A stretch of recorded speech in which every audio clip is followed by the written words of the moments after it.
हिंदुस्तान में कोरोना संक्रमण की दूसरी लहर के चलते देश के लाखों छात्रों का भविष्य अधर में है। खासतौर पर सीबीएसई 12वीं की स्थगित हुई परीक्षा को लेकर बच्चों के मन में कई सवाल हैं। इन्हीं सवालों को लेकर आज अहम बैठक होने जा रही है। देश के शिक्षा मंत्री रमेश पोखरियाल निशंक ने लोगों से इस पर सुझाव मांगे हैं। आज की इस अहम बैठक में क्या हो सकता है, देखिए हमारी ये खास रिपोर्ट।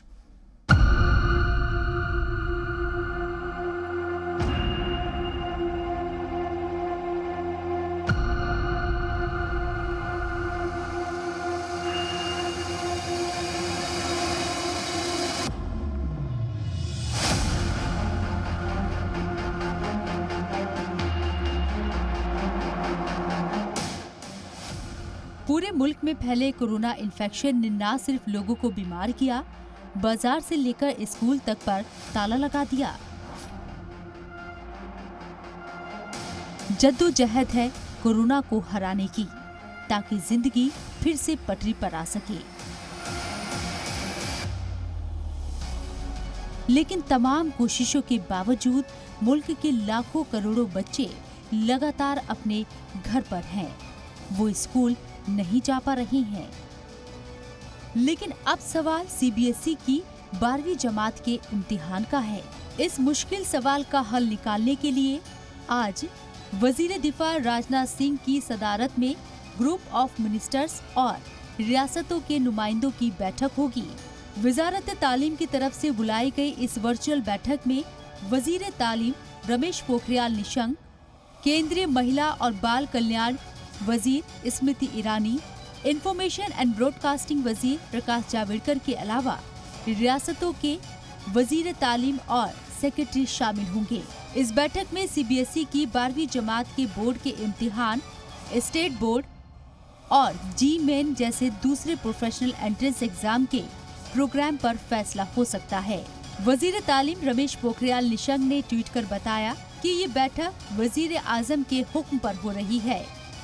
लेकिन सरकार के सामने सबसे मुश्किल सवाल ये है कि 12वीं जमात के बचे हुए इम्तिहान कैसे लिए जाएं। खबरों के मुताबिक एग्जाम्स को लेकर सीबीएसई के पास दो रास्ते हैं। पहला ये कि सिर्फ मेजर सब्जेक्ट के इम्तिहान तय किए गए सेंटर्स पर कराए जाएं। मेजर सब्जेक्ट के नंबर्स को बेस बनाकर माइनर सब्जेक्ट में भी नंबर दिए जा सकते हैं। इस तरीके से प्रोसेस पूरा करने के लिए सीबीएसई को 3 महीने का वक्त चाहिए।